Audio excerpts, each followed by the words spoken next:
Hello everyone, it's me JP from UniqueTutorials. Today in this video I'll show you how to find out the mouse sampling rate in any Windows computer. So without further more delay, let's begin. So firstly just open any web browser and just visit to this website link. I'll be providing this website link too in the video description, so you can click there and visit to this website link. And after that you will see here one download option. Just click on it.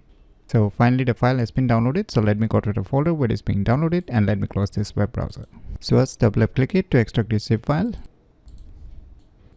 Now just open the extracted folder. Now you'll see here the first application. Just double click on it. Now you'll see here there is an interference. So now you can see here move your mouse. As soon as I move the mouse inside this square box, you can see here the average sampling rate. So you can see here below. So if I keep moving, so you can see here the sampling rate. So if I slow down the mouse movement, you can see here the average sampling rate decreases. You can see, and if I keep moving very fastly, you can see here the average sampling rate increases. So by using this cool application named as Mouse Rate Checker, you can easily find out the mouse sampling rate in any Windows computer very easily. So if you never known about these cool tricks, then you should definitely give it a try. So if you find this video tutorial useful, please click on the thumbs like button, and if you're new to our channel, click on the subscribe button. And lastly, thanks for watching.